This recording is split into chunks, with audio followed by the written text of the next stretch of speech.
رب اشرح لي صدري ويسر لي أمري واحلل عقدة من لساني يفقهوا قولي رب اشرح لي صدري ويسر لي أمري واحلل عقدة من لساني يفقهوا قولي رب اشرح لي صدري ويسر لي أمري واحلل عقدة من لساني يفقهوا قولي بسم اللہ الرحمن الرحیم۔ شروع کرتا ہوں اللہ کے نام سے جو بڑے مہربان نہایت رحم والے ہیں۔ اس پر تمام اہل اسلام کا اتفاق ہے کہ بسم اللہ الرحمن الرحیم قرآن میں سورہ نمل کا جز ہے، اور اس پر بھی اتفاق ہے کہ سوائے سورہ توبہ کے ہر سورت کے شروع میں بسم اللہ لکھی جاتی ہے۔ اس میں عامہ مجتہدین کا اختلاف ہے کہ بسم اللہ سورہ فاتحہ کا یا تمام سورتوں کا حصہ ہے یا نہیں۔ امام اعظم ابو حنیفہ رحمۃ اللہ علیہ کا مسلک یہ ہے کہ بسم اللہ سوائے سورہ نمل کے اور کسی سورت کا حصہ نہیں، بلکہ ایک مستقل آیت ہے جو ہر سورہ کے شروع میں دو سورتوں کے درمیان فصل اور امتیاز ظاہر کرنے کے لیے نازل ہوئی ہے۔ تلاوت قرآن اور ہر مہم کام کو بسم اللہ سے شروع کرنے کا حکم۔ اہل جاہلیت کی عادت تھی کہ اپنے کاموں کو بتوں کے نام سے شروع کیا کرتے تھے۔ اسی رسم جاہلیت کو مٹانے کے لیے قرآن کریم کی سب سے پہلی آیت جو جبرائیل امین لے کر آئے، اس میں قرآن کو اللہ کے نام سے شروع کرنے کا حکم دیا گیا۔ اقرأ بسم ربک۔ علامہ سیوطی رحمۃ اللہ علیہ نے فرمایا کہ قرآن کے سوا دوسری تمام آسمانی کتابیں بھی بسم اللہ سے شروع کی گئی ہیں، اور بعض علماء نے فرمایا ہے کہ بسم اللہ الرحمن الرحیم قرآن اور امت محمدیہ کی خصوصیات میں سے ہے۔ دونوں قول کی تطبیق یہ ہے کہ اللہ کے نام سے شروع کرنا تو تمام آسمانی کتابوں میں مشترک ہے، مگر الفاظ بسم اللہ الرحمن الرحیم قرآن کی خصوصیت ہے۔ جیسا کہ بعض روایات میں ہے کہ حضرت صلی اللہ علیہ وسلم بھی ابتدا میں ہر کام کو اللہ کے نام سے شروع کرنے کے لیے بسمک اللہم کہتے اور لکھتے تھے۔ جب آیت بسم اللہ الرحمن الرحیم نازل ہوئی تو انہیں اس الفاظ اختیار فرما لیا اور ہمیشہ کے لیے سنت جاری ہو گئی۔ قرطبی روح المعانی۔ قرآن کریم میں جا بجا اس کی ہدایت ہے کہ ہر کام کو اللہ کے نام سے شروع کیا جائے، اور رسول کریم صلی اللہ علیہ وسلم نے فرمایا کہ ہر مہم کام جو بسم اللہ سے شروع نہ کیا جائے وہ بے برکت رہتا ہے۔ ایک حدیث میں ارشاد فرمایا گیا کہ گھر کا دروازہ بند کرو تو بسم اللہ کہو، چراغ گل کرو تو بسم اللہ کہو، برتن ڈھکو تو بسم اللہ کہو، کھانا کھانے، پانی پینے، وضو کرنے، سواری پر سوار ہونے اور اترنے کے وقت بسم اللہ پڑھنے کی ہدایات قرآن و حدیث میں بار بار آئی ہے۔ قرطبی۔ ہر کام کو بسم اللہ سے شروع کرنے کی حکمت۔ اسلام نے ہر کام کو اللہ کے نام سے شروع کرنے کی ہدایت دے کر انسان کو پوری زندگی کا رخ اللہ تعالیٰ کی طرف اس طرح پھیر دیا ہے کہ وہ قدم قدم پر اس حلف وفاداری کی تجدید کرتا رہے کہ میرا وجود اور میرا کوئی کام بغیر اللہ تعالیٰ کی مشیت و ارادے اور اس کی امداد کے نہیں ہو سکتا۔ جس نے اس کی ہر نقل و حرکت اور تمام معاشی اور دنیاوی کاموں کو بھی ایک عبادت بنا دیا۔ عمل کتنا مختصر ہے کہ نہ اس میں کوئی وقت خرچ ہوتا ہے نہ محنت، اور فائدہ کتنا کامیابی اور بڑا ہے کہ دنیا بھی دین بن گئی۔ ایک کافر بھی کھاتا پیتا ہے اور ایک مسلمان بھی، مگر مسلمان اپنے لقمے سے پہلے بسم اللہ کہہ کر یہ اقرار کرتا ہے کہ یہ لقمہ زمین سے پیدا ہونے سے لے کر پک کر تیار ہونے تک آسمان و زمین اور سیاروں اور ہوا فضائی مخلوقات کی طاقتیں پھر لاکھوں انسانوں کی محنت صرف ہو کر تیار ہوا ہے۔ اس کا حاصل کرنا میرے بس میں نہ تھا، اللہ ہی کی ذات ہے جس نے ان تمام مراحل سے گزر کر یہ لقمہ یا گھونٹ مجھے عطا فرمایا ہے۔ مومن اور کافر دونوں سوتے جاگتے بھی ہیں، چلتے پھرتے بھی ہیں، مگر ہر مومن سونے سے پہلے اور بیدار ہونے کے وقت اللہ کا نام لے کر اللہ کے ساتھ اسی طرح اپنے رابطے کی تجدید کرتا ہے۔ جس سے یہ تمام دنیاوی اور معاشی ضرورتیں ذکر خدا بن کر عبادت میں لکھی جاتی ہے۔ مومن سواری پر سوار ہوتے ہوئے بسم اللہ کہہ کر گویا یہ شہادت دیتا ہے کہ اس سواری کا پیدا کرنا یا مہیا کرنا، پھر اس کو میرے قبضے میں دے دینا انسان کی قدرت سے باہر چیز ہے۔ رب العزت ہی کے بنائے ہوئے نظام محکم کا کام ہے کہ کہیں کی لکڑی، کہیں کا لوہا، کہیں کی مختلف دھاتیں، کہیں کے کاریگر، کہیں کے چلانے والے، سب کے سب میری خدمت میں لگے ہوئے ہیں۔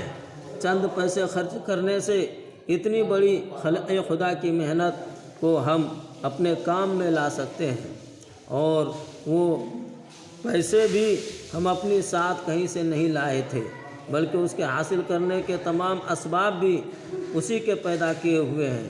غور کیجئے کہ اسلام کی صرف کسی ایک ہی مختصر سی تعلیم نے انسان کو کہاں سے کہاں پہنچا دیا۔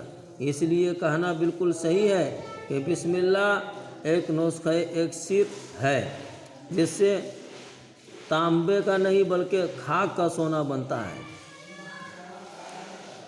قرآن کی تلاوت شروع کرنے کے وقت اول اعوذ باللہ من الشیطان الرجیم اور پھر بسم اللہ الرحمن الرحیم پڑھنا سنت ہے، اور درمیان تلاوت بھی سورہ برات کے علاوہ ہر سورت کے شروع میں بسم اللہ پڑھنا سنت ہے۔ اس تمہید کے بعد آیت بسم اللہ الرحمن الرحیم کی تفسیر دیکھیے۔ بسم اللہ یہ کلمہ 3 لفظوں سے مرکب ہے۔ ایک حرف با، دوسرے اسم، تیسرے اللہ۔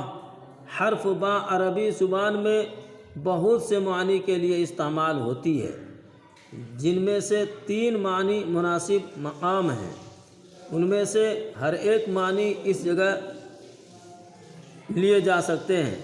اول مصاحبت یعنی کسی چیز کا کسی چیز سے متصل ہونا، دوسرے استعانت یعنی کسی چیز سے مدد حاصل کرنا، تیسرے تبرک یعنی کسی چیز سے برکت حاصل کرنا۔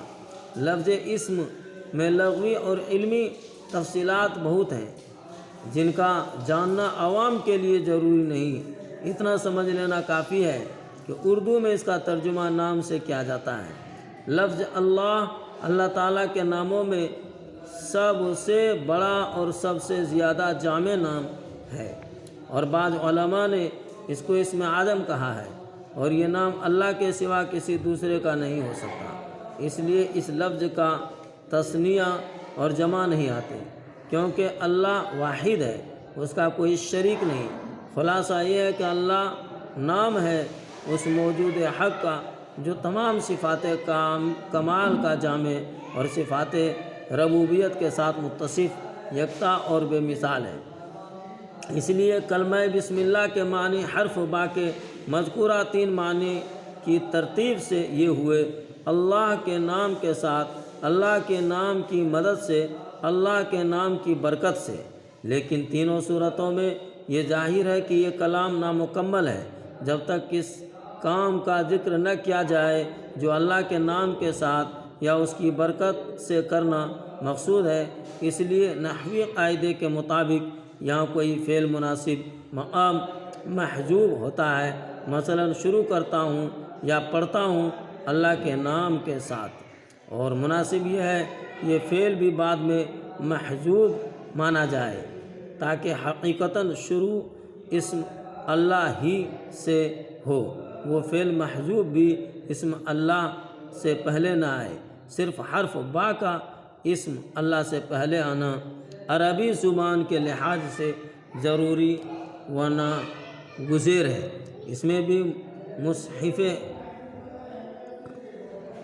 عثمانی میں باجماع صحابہ یہ رعایت رکھی گئی ہے کہ حرف با رسم الخط کے قاعدے سے حمزہ کے ساتھ ملا کر لکھنا چاہیے تھا، اور لفظ اسم الگ، اس کی صورت ہوئی بسم اللہ۔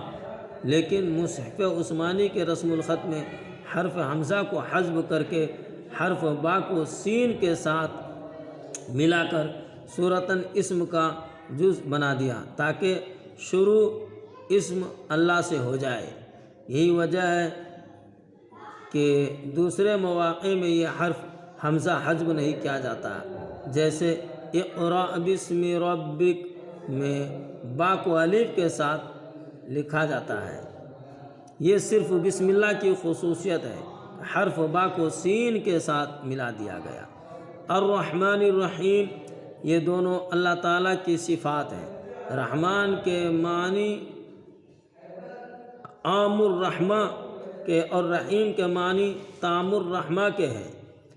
عام الرحمہ سے مراد مطلب یہ ہے کہ وہ ذات جس کی رحمت سارے عالم اور ساری کائنات اور جو کچھ اب تک پیدا ہوا ہے اور جو کچھ ہوگا سب پر حاوی اور شامل ہو۔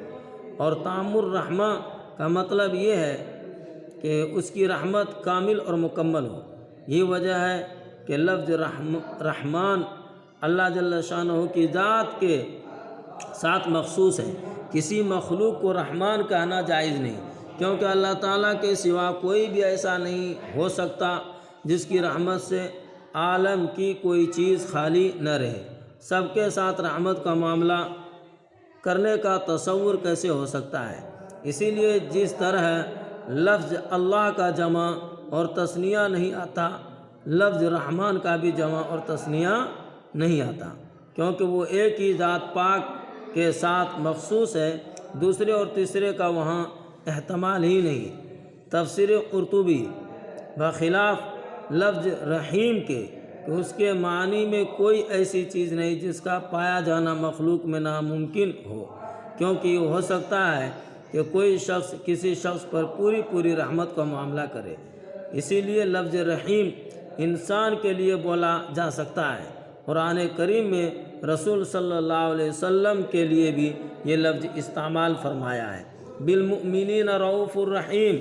اس سے یہ بھی معلوم ہو گیا کہ آج کل عبد الرحمن، فضل الرحمن وغیرہ ناموں میں تخفیف کر کے رحمان کہتے ہیں اور اس شخص کو اس لفظ سے خطاب کرتے ہیں، یہ ناجائز اور گناہ ہے۔ حکمت، بسم اللہ میں اللہ تعالیٰ کے اسماء حسنی اور صفات کمال میں سے صرف 2 صفتیں ذکر کی گئی ہیں، اور وہ دونوں لفظ رحمت سے مشتق ہیں اور وسعت رحمت اور کمال رحمت پر دلالت کرنے والی ہیں۔ اس میں اشارہ اس بات کی طرف ہے کہ تخلیق عالم اور آسمان و زمین اور تمام کائنات کے پیدا کرنے اور ان کو پالنے وغیرہ کا منشا اللہ تعالیٰ کی صفت رحمت ہے، نہ اس کو کسی چیزوں کی خود کوئی ضرورت تھی، نہ کوئی دوسرا ان چیزوں کے پیدا کرنے پر مجبور کرنے والا تھا۔ صرف اسی کی رحمت کے تقاضے سے یہ ساری چیزیں اور ان کی پرورش کے سارے انتظامات وجود میں آئے ہیں۔ مسئلہ تعوذ، تعوذ کے معنی ہیں اعوذ باللہ من الشیطان الرجیم پڑھنا۔ قرآن کریم میں ارشاد ہے فَإِذَا قَرَأْتَ الْقُرْآنَ فَاسْتَعِذْ بِاللَّهِ مِنَ الشَّيْطَانِ الرَّجِيمِ، یعنی جب تم قرآن کی تلاوت کرو تو اللہ سے پناہ مانگو شیطان مردود کے شر سے۔ قراءت قرآن سے پہلے تعوذ پڑھنا باجماع امت سنت ہے، خواہ تلاوت نماز کے اندر ہو یا خارج نماز۔ تعوذ پڑھنا تلاوت قرآن کے ساتھ مخصوص ہے، علاوہ تلاوت کے دوسرے کاموں کے شروع میں صرف بسم اللہ پڑھی جائے، تعوذ مسنون نہیں۔ جب قرآن شریف کی تلاوت کی جائے اس وقت اعوذ باللہ اور بسم اللہ دونوں پڑھی جائیں۔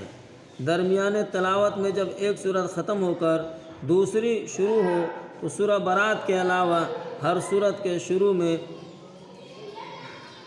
مقرر بسم اللہ پڑھی جائے، اعوذ باللہ نہیں۔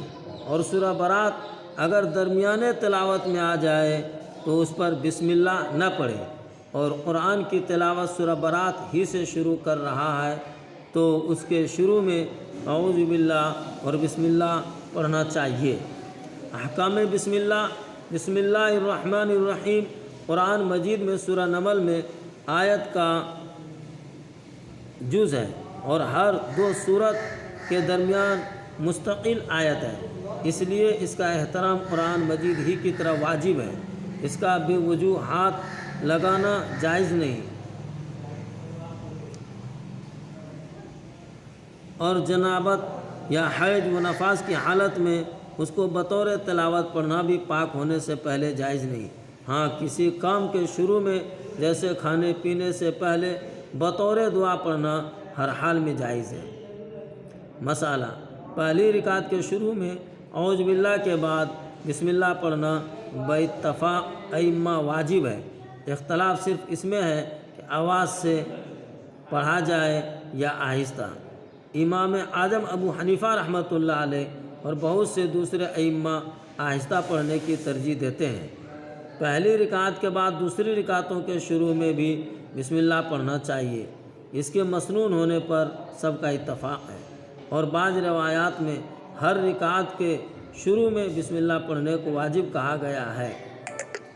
مسئلہ، نماز میں سورہ فاتحہ کے بعد سورہ شروع کرنے سے پہلے بسم اللہ نہیں پڑھنا چاہیے، خواہ جہری نماز ہو یا سری۔ نبی کریم صلی اللہ علیہ وسلم اور خلفائے راشدین سے ثابت نہیں ہے۔ سبحان اللہ و بحمدہ، سبحانک اللہم و بحمدک، ونشہد ان لا الہ الا انت ونستغفرک ونتوب الیک۔ سبحان ربک رب العزۃ عما یصفون وسلام علی المرسلین والحمد للہ رب العالمین۔